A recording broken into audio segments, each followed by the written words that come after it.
viewers, welcome to our news broadcast. Here are the major headlines. Training on hydroponic agriculture. School material support for children of martyrs.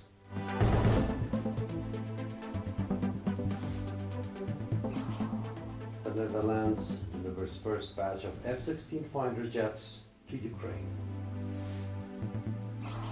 Indian soldiers kill at least 31 suspected rebels.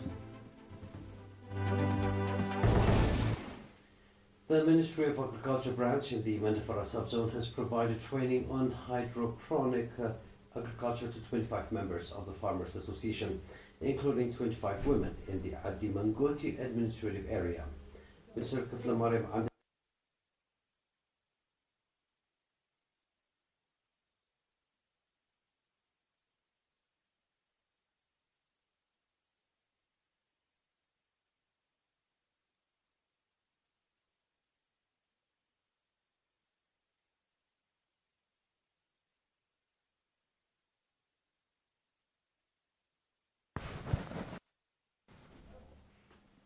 We apologize for that, dear viewers. Mr. Barakat Tasfasalasi, head of the Agriculture Office of the subzone, emphasized that the objective of the training was to ensure a steady supply of green fodder for livestock. He also praised the interest demonstrated by the farmers throughout the training program.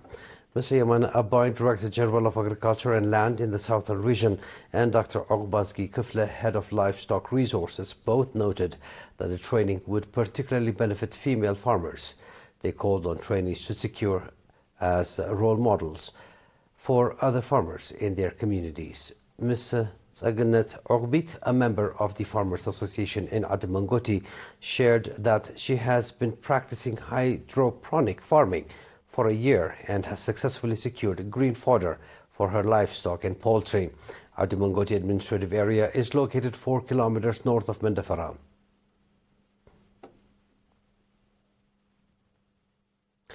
The Ministry of Labour and Social Welfare branch in the Shambuko subzone has provided school materials to 70 children of martyrs and disadvantaged children. Mr. Andamesk Al-Ghazai, head of the office branch, highlighted that the annual school material support program for disadvantaged students significantly contributes to their ability to attend school regularly. He also urged the students to remain diligent in their studies.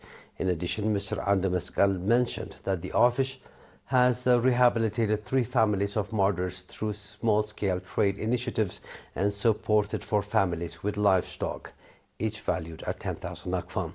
Similarly, the ministry's office in the Maimina subzone provided school materials to 95 disadvantaged students. Mr. Kubram Fasahaye, head of the office branch, noted that supporting disadvantaged students is part of the broader effort to ensure social justice. He also encouraged the public to enhance the culture of supporting disadvantaged citizens. In the same vein, 87 disadvantaged students in the Mai Aini subzone also received similar support.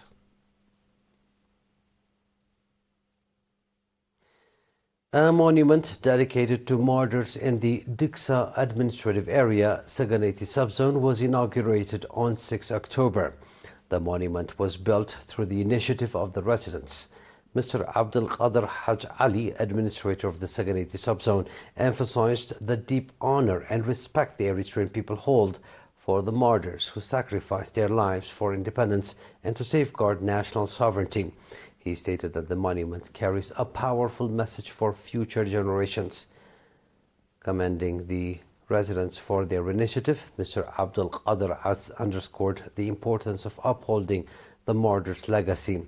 Colonel Petros Bokhratsen, commander of the Eritrean Defense Forces division in the area, emphasized the Defense Forces' readiness to stand alongside residents in advancing development initiatives in the area. Mr. Haile Mariam Yohannes, administrator of the Diksa administrative area, congratulated the residents for their efforts and called for the greening of the area surrounding the monument. The Diksa administrative area is one of the 16 administrative areas in the Saganeti subzone and is home to approximately 3,000 residents. Those are domestic news. Please stay tuned for the international news right after the short break.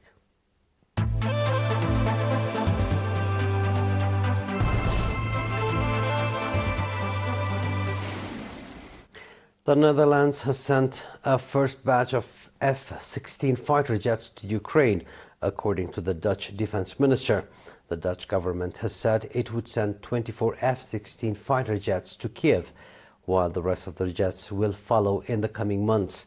The Netherlands and Denmark have been leading the coalition to ship the fighter jets and train the Ukrainian pilots. Ukraine is in its third year since the war with Russia began and is now heading into a difficult winter with half of its energy infrastructure destroyed. Russian troops have also made grinding advances in Ukraine's east, while Ukrainian troops face shortages of weapons and personnel. Last week, former Dutch Prime Minister Mark Rutte met with Ukrainian President Volodymyr Zelensky in Kiev and pledged increased military support in his first foreign visit as the new Secretary General of the North Atlantic Treaty Organization, NATO. The Dutch government also pledged to provide 400 million euros in drone aid to Kiev. The Hague will send an undisclosed number of drones for reconnaissance, defense and attack, nearly half of which will be developed in the Netherlands. At least 31 suspected Maoist rebels have been killed during a clash with Indian security forces in the central Indian state of Chhattisgarh. The confrontation took place on Friday after counter-insurgency forces acting on intelligence surrounded approximately 50 suspected rebels in the Defense Abujanad forest. The operation, which began on Thursday, led to a 9-hour firefight the following day. Security personnel have since been conducting search operations in the area and have recovered several weapons, including automatic rifles. No injuries or casualties have been reported among the government forces.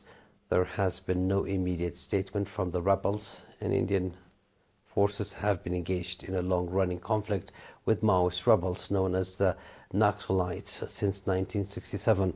The armed uprising began as a movement demanding jobs, land, and a greater share of the wealth from the natural resources for the country's impoverished indigenous communities.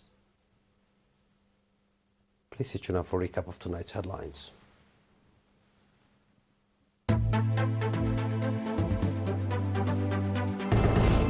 Training in hydroponic agriculture. School material support for children of martyrs. The Netherlands delivers first batch of F-16 fighter jets to Ukraine.